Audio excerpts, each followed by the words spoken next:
Hello guys! For today's video, meron lang akong gustong i-share sa inyo sa mga gustong magkaroon ng negosyo, magkaroon ng ganitong tindahan. Bibigyan ko lang kayo ng halimbawa dun sa pwesto namin na para sa anak ko, yung pinakita ko dyan sa aming video. Actually, hindi naman po yung bagong pwesto. Yan po yung pwesto dati ng kapatid ko na pinakita ko na rin, na binlog ko na rin.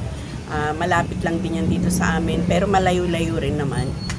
Malapit siya sa palengke, malapit siya sa court, basketball court.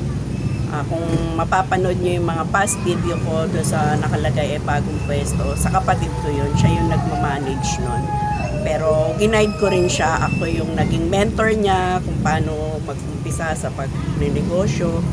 Kasi meron siyang nakuhang bahay sa may Cavite na pwede na rin siyang magtinda doon. Kaya doon siya lumipat. At least doon hindi na rin siya uupa at malapit pa sa bahay niya. Kasi dito sa pwesto kaya binitawan niya. Pero naka 2 years din po siya. Talagang napalago niya yung tindahan na yun. Kumbaga sinalo na lang namin ulit. At yung anak ko na nga ang pinag-manage namin. Binigay na namin sa kanya at yun kanila ng negosyo para matuto rin po sila. Ang upa po nun 7,000 per month. So, yung kapatid ko, meron kasi siyang bahay na inuupahan din malapit din sa tindahan niya. Kaya, ayun, 12,000 din a month ang nakakalta sa kanya. Kaya, yun, nung may nakita siyang bahay sa Cavite na may pwede na magtindahan, doon po siya lumipat. Naka 2 years na rin po siya doon. Kaya, yan. Ayun nga, bali yung upa nun 7,000 per month. So 2 months yung kailangan ibayad sa may-ari. So 14,000. Kaya yung mga gustong mag-umpisa magnegosyo, okay na po yung mga ganyang renta. 5,000 to siguro 10K pwede na rin. Basta maganda naman yung pwesto nyo. At saka depende rin sa lugar. Kailangan matao talaga at daanan ng tao, malapit sa palengke, malapit sa school. Kasi yung ganitong paninda kailangan din talaga yung mga matataong lugar.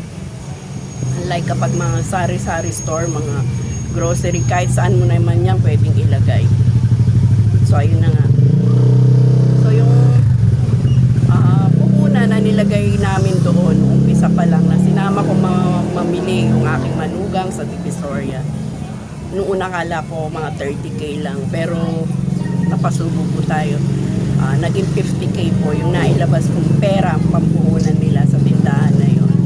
So ang sabi ko, so yung 50K na yun, pinakita ko sa inyo kung ano-ano yun at nung na-display na namin kung gaano siya karami, marami-rami naman po. At talagang maganda na rin tignan doon sa pwesto na nilagay namin. Tinulungan ko rin siya mag-ayos at ganito rin yung paninda. Kung ano yung meron kami dito sa paninda namin, meron dito. Kaya lang yung school supply sa doon, hindi gaano kabili. Hindi kagaya talaga dito, ang pinakamabili sa amin school supplies. So, konti lang yung school supplies na nilagay ko doon. Pero baka habang tumatagal, makikilala rin yung school supplies doon. Pero sabi nga ng kapatid ko na umalis doon, hindi nga raw masyadong mabili yung school supplies. Yung mga plasticware daw, medyo mabili doon. Kaya lang pag plasticware naman kasi ang pinamili namin, mabulto po yun na talagang pagsabay kaming mamimili, hindi kasya doon sa repo na sakyan namin. Kailangan talaga, hindi kami magsasabay mamili. So, ayun na nga. Sa mga gusto mag-umpisa, 50K, 30K, marami-rami na rin po yan. Depende sa pwesto. Kung malaki talaga, kukulangin pa rin po yung 50K nyo. Mga 100K yan, marami-rami na rin po yan. At yun nga pwesto, syempre magbabayad pa kayo doon. So, umpisa lang naman yan mahirap. Habang tumatagal, makakabisado nyo na at masasanay na rin kayo. Kaya sabi ko nga doon sa manugang ko, sila mag-asawa. Yung manugang ko na yun nagtatrabaho yun. Pinag-resign ko na lang at yun nga, magnegosyo na lang kayo. Magpalitan na lang kayo mag-asawa. At yun nga yung ginagawa nila sa ngayon. At natutuwa naman ako dahil ang sabi ng anak ko, yung lalaki, nag-e-enjoy daw siya kasi syempre umahawak na siya ng pera, ng benta niya. Minsan daw sabi niya, hindi niya nararanasan yung mainip. minsan hanggang hapon siya doon, mag-umpisa ng umaga hanggang hapon, 3 o'clock. Wala pa siyang cellphone, pero hindi raw siya nabuboring kasi nga natutuwa siya dahil may pumapasok na bumibili, nagkakabenta siya. So, ang sarap naman pakinggan pag ganun. Kasi dahil nga kami mula mag-asawa, talagang negosyo na yung aming focus. Dito na kami nabuhay lahat. Nabuhay ko yung mga anim naming anak, lahat. Dito lang namin lahat kinukuha. Kaya gusto ko sana sila ganun din. Kasi kung mamamasukan ka lang talaga, hindi ka ganun aasenso talaga. Hindi mo mabibili lahat ng gusto mo. Hindi ka makakapundar na mga gamit, mga bahay, yung titirahan nyo. Siguro for life ka na mangungupahan kung aasa ka lang sa sahod sa trabaho mo. Kasi sabi ko nga sa kanya, sumasahod ka ng 600 a day. Kung bebenta ka naman sa tindahan mo ng 2,000 mahigit, syempre bago pa lang, hindi ka naman talaga agad-agad bibenta. Pero yun nga, yung mula nung nagtinda siya, ang unang-unang benta niya raw is 1.8. Nilista niya. So, 1.8 hanggang sa pataas ng pataas, nagiging 2K, nagiging 2 plus. Kaya sabi ko, palagay na lang natin sa 2,000 na benta mo. Ang kikitain mo doon siguro nasa 1,2, 1,3. Mas lamang po yung kita sa ganitong klaseng paninda. Malalaman mo na agad yan yung benta mo. Kaya talagang dito kami nag-focus sa ganitong paninda dahil talagang ang sarap po niya. Pagdating sa kitaan, napakalaki po. Nakikitain nyo dito. Kaya naiengganyo po sila. Kaya sabi ko, yung 50K na pinuhunan namin dyan, palaguin na lang nila. Tapos kapag yung may benta sila, iipunin nila yan. Hanggat maaari, wag muna nilang bawasan, gastusin o sa mga pagkapagkain nila. Ipunin nila yan. Tapos ipamili nila. Kasi meron din namang nabibilhan malapit dito sa amin. Kaya yan, minsan bumibili-bili rin sila. Tinuturuan ko siya kung ano yung mga dapat gawin, kung ano yung diskarte. Kaya minsan masarap din yung merong nagtuturo sa inyo, merong nagka-guide. Hindi kagaya sa amin nung kami nag-uumpisa pa lang, wala naman po nag-guide sa amin. Talagang sariling sikap, diskarte lang talaga, sipag at syaga. Yan ang huwag nyo nga alisin. Kapag gusto nyo magnegosyo, pakiramdaman nyo muna yung sarili nyo kung kaya nyo ba. Kasi hindi po ganun kadali ang magnegosyo, ang magtinda, lalo na kung ikaw mismo may-ari ng sarili mong tindahan. Hanggat maaari, wag mong iaasa lang sa tauhan mo. Mas maganda kung ikaw mismo magmamanage. Kasi mamomonitor mo talaga na gusto yung iyong paninda, talagang mapapalago mo.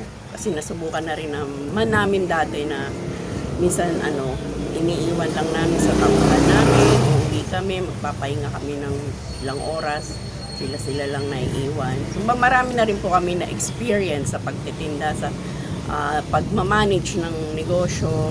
Kailan din naman kaming tindera noon dahil malaki pa yung pwesto namin at marami rin kaming pwesto ng mga panahon na yun. Pero napag-isip-isip namin, aanin mo yung marami mong pwesto kung hindi mo naman din namomonitor. Maaring kumikita ka sa pwesto na to, yung isa palugi. Kasi nga, nag-manage lang nun mga tindera namin. Kaya simula nung nakikita namin na hindi nagiging maganda, dahil di mo naman mai-inventory ito itong ganitong klaseng paninda sa dami. Mahirap naman yung araw-araw ka mag-i-inventory. Kaya talagang nag-focus kami kahit isa lang itong pwesto na to. Basta kaming mag-asawa ang nagmo-monitor, meron lang kaming tindera, pero iba talaga pag kayo mismo. 20. So, ayun guys. Sana panoorin nyo pa po yung mga past video namin dahil ang mga topic namin at content namin is about business.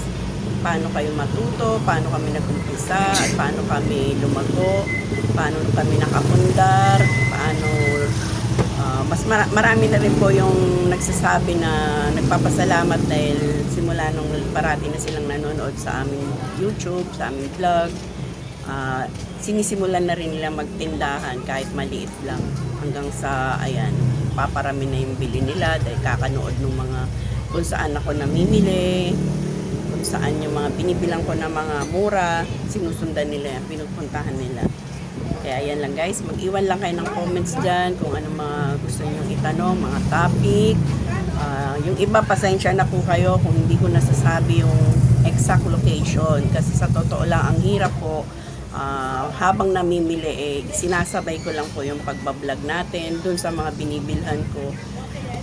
At tayo nagmamadali lagi dahil nga sa dami ng ating binibilhan, sa dami ng ating binibili,